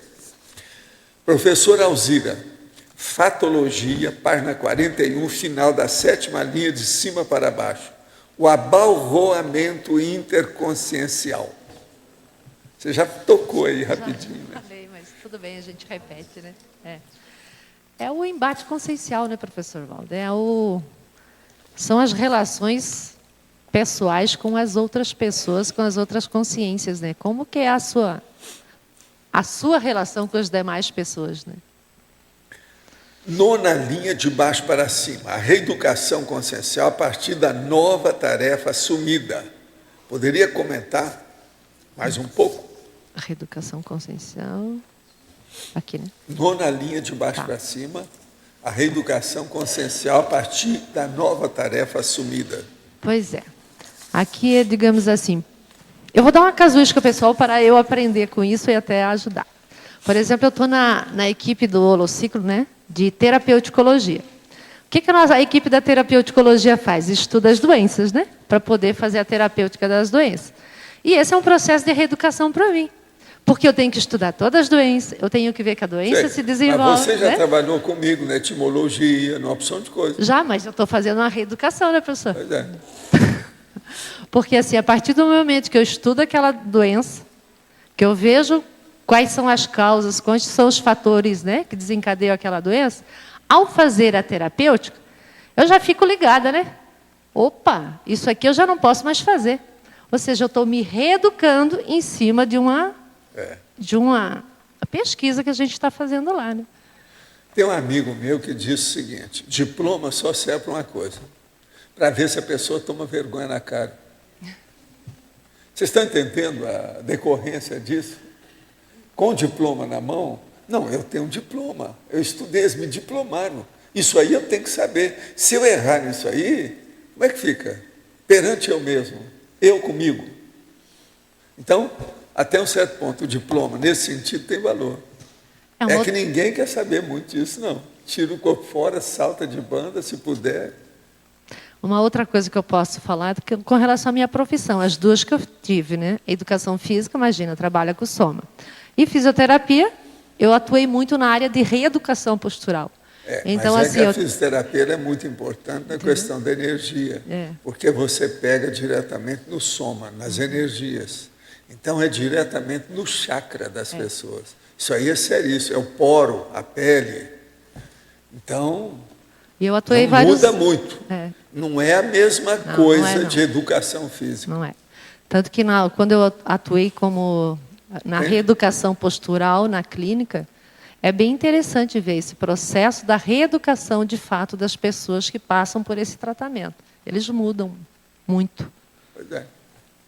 Agora, tanto o assistente quanto o assistido. Meu chefe, em uma reunião, ameaçou que daria advertência em mim se continuasse executando determinada função em auxílio ao engenheiro de outro setor. Foi muito constrangedor no momento. Ficou evidente para todos que era ciúme da parte dele. Pergunto à verbetógrafa, o que fazer em uma situação desta? Tenho medo de desejar mal a ele, mas confesso que tem sentimento de vingança. Esse está bravo, hein? Pois agora, né? O que a gente pode falar, né? Eu acho que eu volto para a pergunta que a Mi fez para mim. Tipo assim, o que você quer com essa pessoa? Você quer se libertar? Amortizar o seu processo nesse trabalho? Ou você quer continuar lá dentro? Então, a opção é sempre da pessoa, né? O negócio é bravo. Até parece que ele ainda está preso a princípio italiano. A professora poderia dar exemplo de prisão grupo kármica no trabalho? Existe alguma técnica para resolver isso? Essa já é uma senhora. Aquele era um homem, aqui já é uma senhora. Tudo é a mesma coisa. Eu vou trazer para outra casuística pessoal minha. Tipo assim, quando eu estava na véspera de vir para Foz do Iguaçu em 2002, no colégio em que eu trabalhava, eles sugeriram eu assumir a coordenação, né? Se eu assumisse a coordenação, eu não poderia vir para Foz. Aí eu abdiquei da coordenação e falei assim, não, muito obrigado. Tem gente capacitada aqui que pode assumir e eu tenho outro trabalho para fazer. Aí eu vim para Foz e deixei a outra pessoa fazer essa tarefa, né? Então, assim, volta à questão, tudo são decisões pessoais, tudo tem a ver com o que a pessoa quer, qual é a meta evolutiva dela, qual é a ProEx dela, né? Então, é o nível de lucidez da pessoa e o posicionamento dela perante isso, né? É a vida. Eu estava numa cidade aí de Santa Catarina, quando eu fui fazer lá uma palestra, curso, aí vem um senhor, um homem muito simpático, muito conhecido, e fala para mim assim: eu queria te apresentar minha noiva e você vai resolver que ela está com um problema muito sério. Aí chega a noiva, aquele mulherão, tipo a lemoa mesmo, enorme, louraça, né? Dessa de fechar o comércio, a avenida, a praça, tudo. E ela vira para mim e fala assim: o meu problema, doutor Valdo, falando assim como se fosse uma criança, o meu problema, doutor Valdo, é que eu fui eleita rainha aí da Oktoberfest. E eu vou ter que aparecer. Eu não me coloquei nisso, foram as circunstâncias que eu estava lá com o povo, eles me elegeram a rainha. Agora, eu não sei como fazer. O que é que eu vou fazer com isso? Eu virei para ela, então, e comecei a relacionar umas coisas para ela tomar nota. O que ela devia de fazer? Primeira coisa, você está no lugar e não está. Não beba nada. Nem que jurarem para você na sua frente. Não beba nada. Não participe de nenhuma bebedeira de nada. Esteja na sua. E você vai observar o que acontece. As tolices, as bobagens, o que é que tem. E fica com a sua pose de rainha. Rainha, tem que ficar lá. O que vai acontecer? Você permitiu que fosse eleita, aguenta. Agora, depois que fez o negócio, ela passou por tudo isso, ela se sentiu bem. Não teve nada contra ela. Não houve nenhum problema, nenhum conflito, nada disso. Agora, dentro daquele holopensene horrível. Agora, a moça era muito sensível mesmo, pela energia, eu notei. Fiz teste com ela na hora, ela sentia tudo. E ela tinha receio daquilo. Agora, você veja, uma moça, no caso até tímida, coloca no meio dos outros, ela é muito bonita, aquilo salta aos olhos de todo mundo, aquilo, eles acabam colocando lá. Quando vê, a moça está dentro de uma armadilha, que não foi ela. Ela não estava se sentindo satisfeita. Aí eu virei para ela assim: se você renunciar a isso, como é que fica? Eu falei assim: não, fica muito ruim para nós todos. Inclusive, isso o senhor não vai falar, mas vai ficar ruim para o meu noivo. Então, eu falei assim: então, minha filha, vamos honrar esse reinado. Entra nessa. E ela saiu bem depois. Eu fiquei sabendo depois que eu falei com ela: ó, você me avisa, eu quero saber o resultado, nós vamos pôr energia nisso, tudo. E outra coisa, eu pedi para ela para arranjar um assessor, uma mão grande para ficar a uma distância próxima. Next door, contíguo. O contíguo aí não é contíguo, é o contíguo, está junto. Aquilo lá também deu força para ela. Ela seguiu, né? As coisas todas saiu bem. Agora, você já pensou? Aquilo tem que aparecer, o povo tudo, você sabe como é que é, né? O Oktoberfest começa, que eles pegam as jarras de chopp e jogam no povo que vai chegando dentro do ônibus, em cima dos caras. O cara põe você esteve lá, né? Você sabe, né? Como é que é, né? E é um monte de gente com coma alcoólico, né? Que vai lá. A situação não é fácil. Agora, já pensou a rainha em todas? Ela tinha razão. Uma senhora experiência. Por isso que é que eu falo, tem os trabalhos prolongados e tem os trabalhos, vamos dizer, críticos de momento. Isso tudo é muito sério, a gente vê. Essa aí é o crítico do momento, que aquilo foi só durante aquele período. Então, difícil, tem que olhar bem. Trabalho pontual, né? É. Mais específico, né? Alzira, na pensinologia, você comenta ali o holopensene da auto-organização, né? A pessoa desorganizada, ela tem dificuldades em dividir o trabalho, até mesmo de participar dessa divisão do trabalho, né? No caso do empreendedor, muitas vezes ele percebe, ele é um bom empreendedor, ele gosta de risco, ele leva a coisa adiante, mas ele não tem organização, não é um bom gestor, né? Ele não gosta, o gestor é aquele que não gosta do risco, porém é uma pessoa organizada. Como é que a gente poderia dar uma sugestão para o empreendedor que empreende, vai adiante, mas não tem essa auto-organização holopensênica, aí, no caso, para a divisão de trabalho? Assim, pelo que eu percebo, a pessoa que tem dificuldade na organização, ela leva mais tempo para executar e para ter eficácia do que se ela parar, ela se organizar, ela melhorar o pensene dela. Porque, com o tempo, ela se organizando, qual é a tendência? Ela ir numa linha mais reta, né? A execução vai ser mais, digamos assim, ela vai ganhar o tempo, vai ser mais eficaz na gestão dela. É porque a pessoa, às vezes, ela quer criar um novo empreendimento, tem energia para isso, tem vontade, tem uma boa ideia, mas não tem organização, às vezes, né? Ela não consegue se organizar para gerir e dividir o trabalho entre o staff, entre as pessoas que estão disponíveis, né? Então, é uma coisa assim complicada para o empreendedor, muitas vezes. Ele acaba falindo, não porque a ideia é ruim, ou porque ele não tem energia, mas sim porque não tem organização para dividir o trabalho, né? É porque, assim, pelo que eu vejo e eu vivencio, a pessoa que tem mais dificuldade na organização, ela não consegue levar até o final. A acabativa dela é precária. Entende? Ela tem um tempo curto, porque devido ao fato dela não se organizar, ela não tem o prosseguimento, o sequenciamento das atividades. Isso acaba antes, porque ela se dispersa uma coisa para cá, uma coisa para lá, outra para lá. Ela pode focar na manutenção e na acabativa. Se ela estudar um pouco mais de manutenção, dessa energia e auto-organização, ela pode chegar na acabativa desses trabalhos, é isso? Eu acho que uma das primeiras coisas é ela identificar qual é a causa e etiologia da desorganização dela, né? Primeiro de tudo. Aí, a partir disso, ela começa a trabalhar em cima disso e ver o que é o melhor para ela naquele momento para eliminar essa desorganização, que com isso, consequentemente, a eficácia vai ser melhor. O resultado vai ser mais positivo e o tempo vai ser menor, né? Não, só lembrei, Adélio, assim, só lembrando assim, que eu acho que essa questão da organização, né, para o gestor, para o empreendedor, tem a hierarquia também, como em tudo, né? Então, aquela pessoa que é empreendedora e que não tem auto-organização, por exemplo, financeira, claro, a tendência dela é a bancarrota rápida, né? Então, é super sério, eu acho que isso que você colocou, né?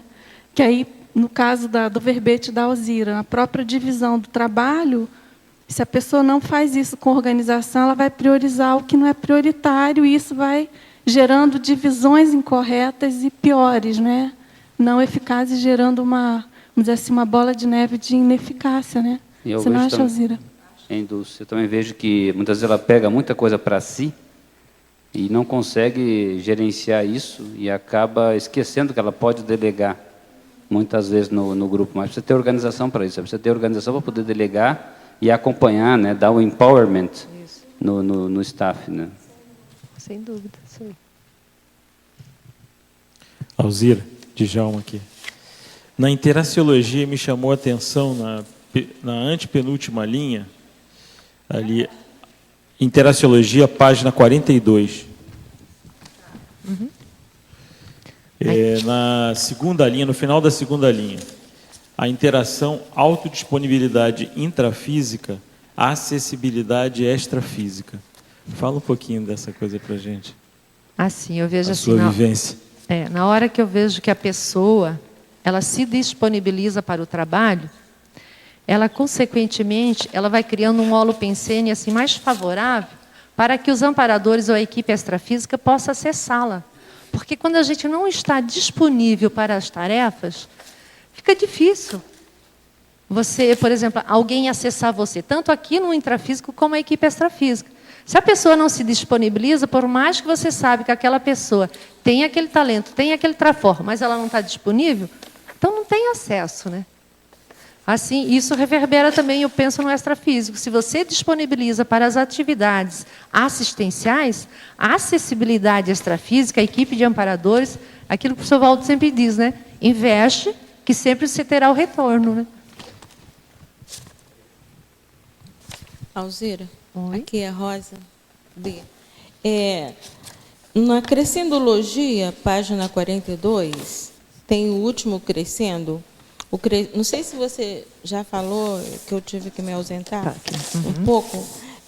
O crescendo ângulos para ângulos e cosmovisão. Eu gostaria que você fizesse uma abordagem desse crescendo com toda essa atuação que você já exemplificou de antes, profissionalmente, o seu trabalho no holociclo e hoje, dentro da Conscius, em relação ao seu crescimento também interassistencial, tendo como parâmetro esse crescendo.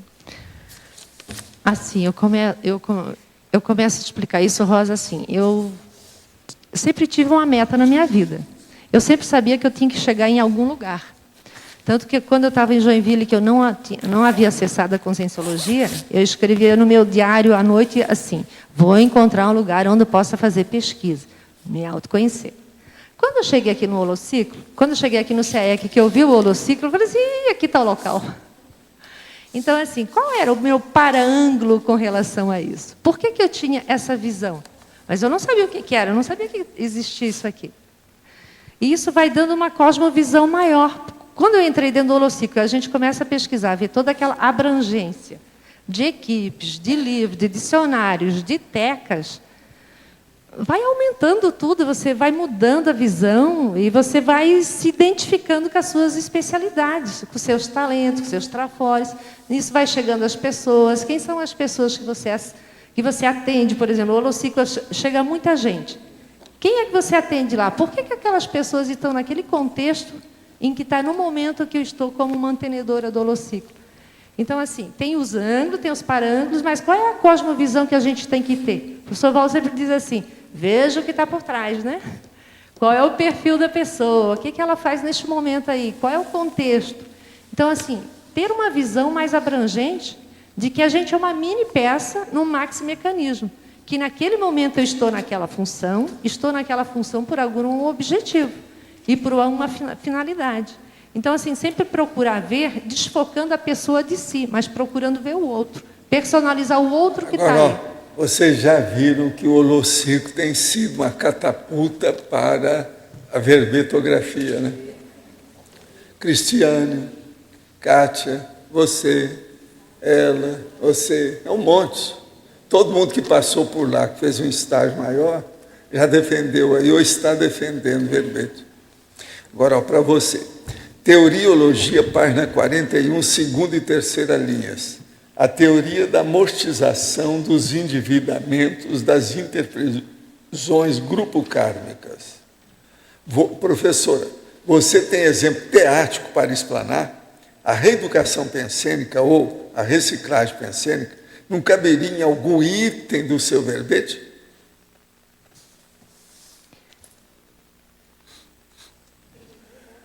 A teoria da amortização dos endividamentos das interprisões grupo kármico. É isso que ele perguntou, né?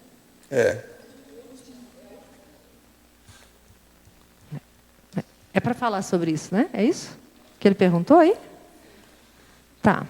Eu já falei um pouco, mas assim, durante a trajetória da minha vida, eu vi que por todos os locais por onde eu passei, eu procurei estar atenta para não criar interprisões. Pelo contrário, eu amortizar os processos das inter-relações, verificar se aquilo que eu estou fazendo estava coerente ou não, se estava cosmoético ou não, para não criar essas interprisões, mas sim para me liberar e liberar o grupo. Por exemplo, eu trabalhei num colégio que tinha 3.200 alunos. Eu era coordenadora e professora lá de Educação Física. Dependendo das minhas atitudes, da minha postura e conduta, em vez de eu liberar aquele grupo todo, eu estava criando prisões, né? Então, eu vejo assim, o saldo é positivo, porque na última vez que eu fui para Joinville, o pessoal me encontrou e me convidaram para a festa de jantar de 20 anos de formado. E a galera estava toda lá, né? Então, assim, o quanto que a gente vai amortizando com relação ao trabalho que a gente vai realizando, né? E, para isso, eu acho assim, a lucidez e a cosmoética é o fator mais importante aí, né? O fato de usar o termo bullying é um jeito para não começar a discussão de violência na escola? Precisamos eliminar essas armadilhas e abrir o debate. O que o senhor acha? Eu estou de acordo, o processo da violência é terrível. Digo isso pela preocupação que o senhor tem pelo valor da língua. Sim, mas veja, hoje o bullying é um processo internacional, né? O povo tem que falar nisso, não tem jeito. A internet está malhando isso por todo lado. Gostaria de saber a opinião do senhor sobre o coaching. Coaching é o cara que dirige o time, que orienta a situação, não é isso? Tem vários nomes para isso. Agora, do ponto de vista nosso aqui, o coaching, na verdade, até um certo ponto, é o evoluciólogo. Vocês não acham? Do curso intermissivo, dos processos de evolução, o grupo Karma. Ele é o verdadeiro, vamos dizer, né? Tem que me aguentar, não é aquele negócio do nosso amigo aí, que era o coaching do Brasil, aí, da seleção do Scratch brasileiro. Não é? Vocês têm que me aguentar. Você sabe que eu conheço ele. Eu tive trabalhando com energia com ele e vi que ele tem muita energia mesmo. Encontrei com ele uma vez no hotel, com calma, eles me pediram para dar uma geral nele, conversar com ele, etc. Eu abri o jogo, né? Não, eu sigo os jogos, tudo que você fala, como é que é, tal. Alto nível. Sabe, eu estou falando do Zagallo, gente. Alto nível, cara. Coaching. De modo que eu acho que, eu digo, por exemplo, a Alzira está trabalhando para ser coaching multidimensional, o grupo kármica, né? Evolucióloga, não é isso? Aqui tem vários, assim, vários. Esse é o caminho da história. O povo que está na administração, que está olhando mais gente, tudo faz parte, são os coaching da vida, não é? Os técnicos, para dirigir os times evolutivos. É a vida. Alzira, quem é que está aí? Alzira, aqui no ar.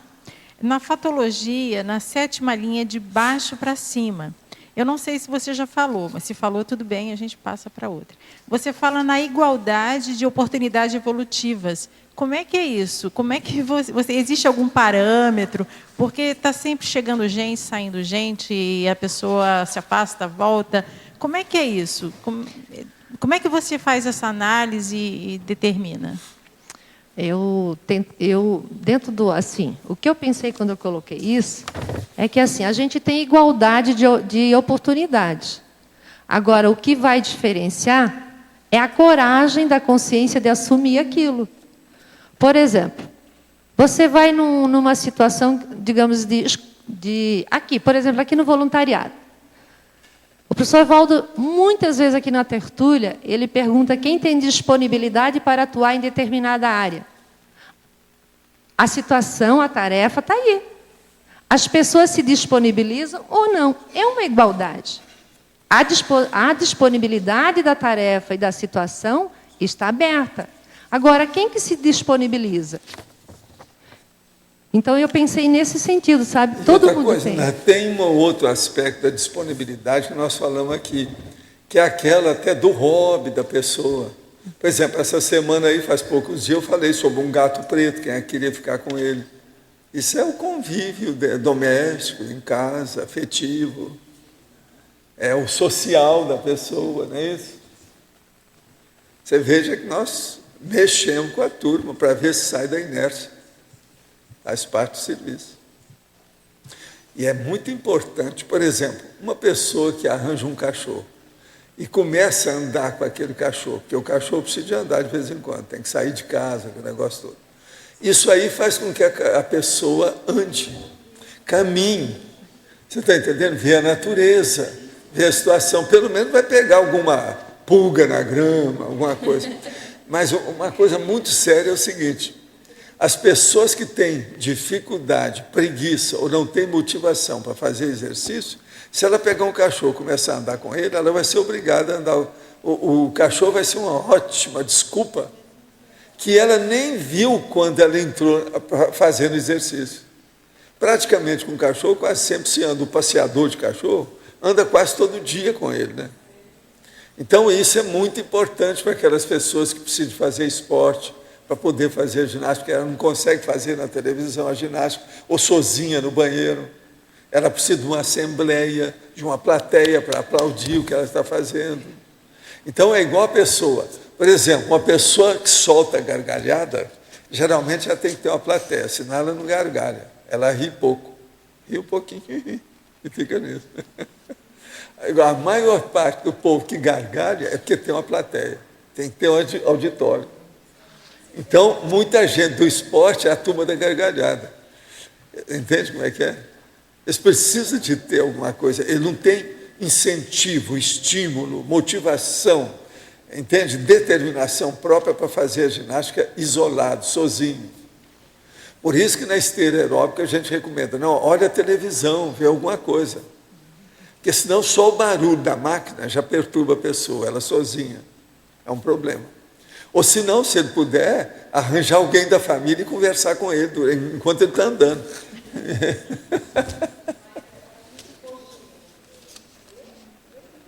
Pode ler, às vezes dá certo. Não é muito bom não, mas o ideal é ver programa de entrevista na televisão. Que hora que é a entrevista? Ah, então eu vou andar na esteira nessa hora. Aí você vê a entrevista. Agora tem que colocar a televisão bem alta.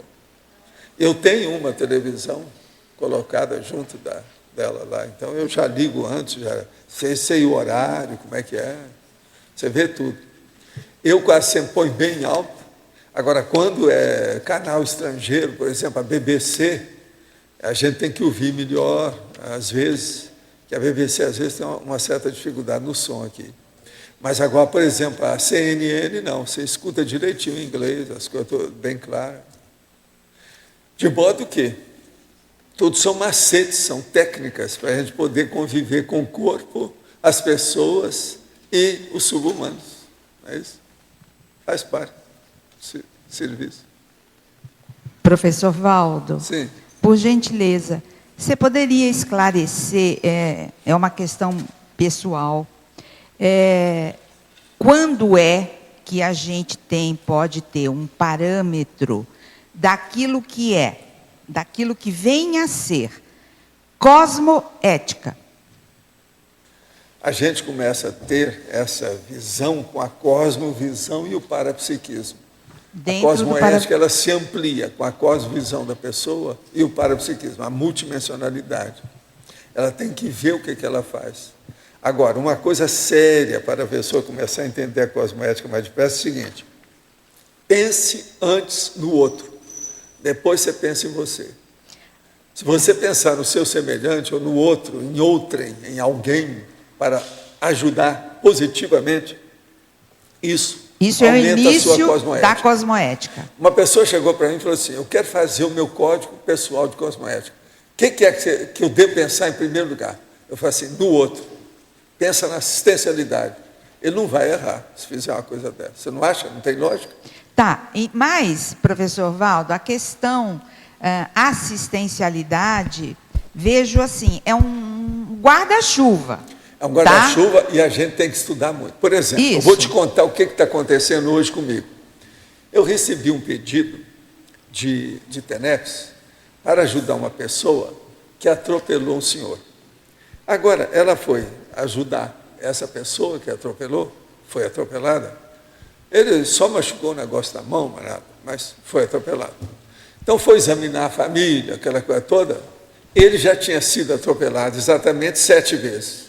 Quer dizer, eu não entendo uma coisa dessa. Então, como ajudar uma pessoa dessa aqui? Você joga energia, vai ajudar, mas veja, precisava de alguém, um assistente social, ir nessa cidade, naquele bairro, naquela casa, com aquela pessoa, conversar, ver o ambiente que é. Está na cara que aquilo deve ser uma favela, um submundo violento, bravo, uma pessoa ficar assim.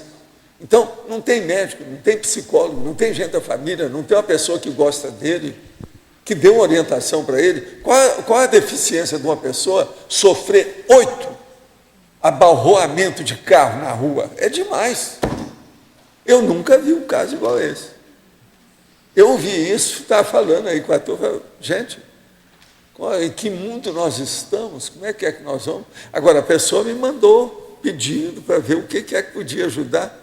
Ela já foi lá para ajudar a mulher do homem que foi atropelado, ela está fazendo força. Eu vi que tem assistência, muito forte. Mas veja, dá uma pena. Então, isso é que eu chamo de interassistencialidade. Esses casos também, nevrálgicos, críticos, bravos, a gente tem que ver o que faz. Agora, essa pessoa precisa de ver o que é que ele tem, por que ele erra. Ele não enxerga bem, ele é trôpego, o local que ele vive é daqueles lá do Datena, lá de São Paulo. O Datena todo dia fala, lugar que não tem luz, aqui não tem sinal, semáforo, não tem semáforo, não tem o que é. Ele desanca com todo mundo o dia inteiro. Você está entendendo? Brasil urgente, Datena. Agora, dá pena as coisas que a gente vê que o Datena fala. Dá pena. Mas tudo é assistência. Ele faz assistência com aquela verbosidade toda dele. Eu acho o homem, a fritura dos ovos dele, a fritada dos ovos é muito positivo, Datena. No Brasil, gente, vale a pena ver. Ontem ele falou como nunca. Eu falei, Bolas, eu assino embaixo tudo que você está falando. Mas vou te contar. Foi uma catilinária o que ele disse. Tudo quanto é detalhe das coisas erradas da política e da situação do Brasil. Em 10 minutos ele fez a síntese generalizada na TV. Impressionante o negócio ontem. Professor, até para assistir o Datena, a gente tem que trabalhar assistencialmente. Precisa. Com certeza. Para aguentar a barra. É. Ontem, a hora que eles prenderam o ex-presidente da Câmara e mais 4 vereadores, ao todo são 5 pessoas, são 3 ou 4 vereadores e mais um que já estava preso. Prender diretamente, porque os caras estavam roubando um dinheiro, pegando tudo, pondo no bolso. E já fazia alguns anos. Agora, tudo em Tabuão da Serra, que é aquela cidadezinha lá do Grande São Paulo. Conheço bem, bravo. Que eu trabalhei agora, bastante parece lá. Porque eles têm a águia lá, que é aquele... você sabe como é que é? Aquele helicóptero que pega tudo e eles filmam tudo. Está lá o cara de paletó, gravata e o outro atrás, eles pegando aqui, ó, no vereador, no cara que era o presidente da Câmara, e levando para colocar dentro do carro. Ele falou assim, há muito tempo que eu não vejo nada igual. Estou felicíssimo.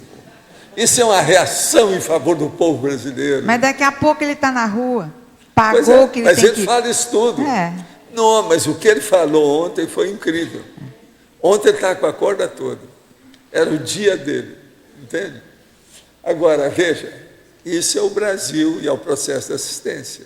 Agora, nós não podemos dizer, ele faz assistência desse modo. Vamos e venhamos. Na fritura dos ovos, ele é positivo. Gente, eu agradeço muito você, foi o máximo, um grande serviço, você está up to date. Eu quero o próximo verbete e o livro, faz favor, o mais depressa possível. Até amanhã, por la manhã. Graças. Os nossos comerciais, por favor. Obrigada. As pontuações da tertúlia de hoje foram 60 assinaturas no livro de presença, 21 perguntas presenciais, 19 perguntas respondidas online, 36 votos presenciais, 7 votos online. Hoje temos 3 recados. Neida, 5ª Jornada de Educação Consciencial, a mim, 2º Congresso Internacional de Verbonologia, Marcos, Discernimento Multicultural. E antes, Eliana vai falar sobre os Amigos da Enciclopédia. Boa tarde. O programa Amigos da Enciclopédia está apoiando 2 importantes eventos que acontecem juntos. Olha, é alguma coisa bastante importante e inédita. O primeiro Congresso Internacional de Serenologia e o 9º Congresso Internacional de Inversão Existencial, que ocorrem de 23 a 26 de junho, agora de 2011, lá no campus da Aracia, no Espírito Santo. Entre uma programação muito variada, muito substanciosa, a gente quer destacar aqui alguns trabalhos. Pacificação íntima, através da projeção lúcida, com o professor Marcelo Silva. As relações intraconscienciais da música na técnica da inversão existencial, com o Antônio Gurgel de Amaral. Autodiscernimento somático e serenismo, da Thaís Lima e Rosemary Vitoriano. E muito mais trabalhos aqui bastante importantes dentro da temática da serenologia e da inversão existencial. Então, informações nos sites da Sinvex e da Aracê. E a gente quer salientar que 50% da renda desses eventos vai ser destinadas para a enciclopédia da Conscienciologia e os outros 50% para a construção do Serenário aqui no campus da Sinvex em Foz do Iguaçu. Obrigada. Boa tarde a todos. Estamos aqui para divulgar os 10 dias de pesquisa da ciência Conscienciologia, que vai acontecer no período de 7 a 16 de outubro de 2011. Então, estamos com bastante tempo para que as pessoas se antecipem, né, e realizem a sua inscrição. Esse período, gente, que corresponde à segunda semana de Educação Consciencial, inicia com a 5ª jornada de Educação Conscienciológica. Então, para quem ainda não enviou seus trabalhos, foi prorrogado o prazo para entrega da chamada de trabalho, que vai até o final do mês. E, no caso, para quem quer participar como ouvinte, também pode realizar a sua inscrição na recepção do CAEC, participando, então, como conferencista ou como sempre aprendente. A professora Mi vai falar sobre o encerramento desses 10 dias.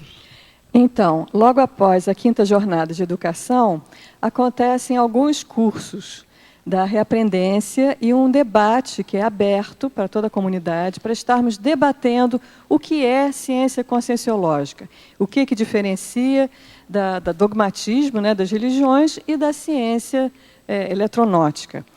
E termina, então, esses 10 dias com o 2º Congresso Internacional de Verponologia. Nós estamos na fase final de apresentação, divulgação de quem serão os autores selecionados, mas já temos 3 conferencistas confirmados, que são o professor Mário Oliveira, o professor João Aurélio Bonassi e a professora Malu Balona. E confirmando o que Neida falou, até o dia 30 de julho nós temos uma promoção em que a inscrição nos 2 eventos, na Jornada de Educação e no Congresso de Verponologia, custam apenas R$ 368.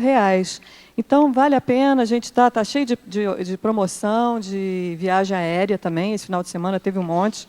Então, façam a sua programação antecipada, que sai mais em conta para todos. Obrigada. Maiores informações no telefone 3525-2652, código de área 45. Obrigada. Oi, gente, boa tarde. Estou anunciando pelo discernimento, uma atividade de discernimento multicultural. Esse final de semana, a principal atividade é o Cineclube, né, com o filme A Partida. Né, até agradeço ao Valdo, que trouxe hoje o DVD. Eu tinha conseguido alugar só um Blu-ray lá. E, gente, é um filme de 2 horas e 10 minutos. Foi ganhador do Oscar de melhor filme estrangeiro em 2009. Né? Tem a ver com ProEx, o filme, uma série de temáticas. O filme parece que é muito bom mesmo. E, então está todo mundo convidado. Domingo às 8h30, R$2 mais 3 de lanche, né? E no sábado e domingo, no final de semana, todo final de semana também tem atividade livre do ping-pong, gente. Tênis de mesa, tá? A mesa já está lá no discernimento. A gente vai deixar os acessórios na guarita da portaria do discernimento. Custa R$2 por hora, tá? E a gente está fazendo um blog também dessa atividade mais abrangente, tá? Mas para esse final de semana, então, é ping-pong, sábado à tarde e domingo, com os acessórios na guarita, a R$2 a hora, e domingo às 8h30 o filme A Partida. Tá? Obrigado, até lá. O verbete eleito para amanhã é Elos da Deficiência Mental, especialidade Adaptaciologia, autora Vasiliki Pétalas. Obrigada e boa tarde a todos.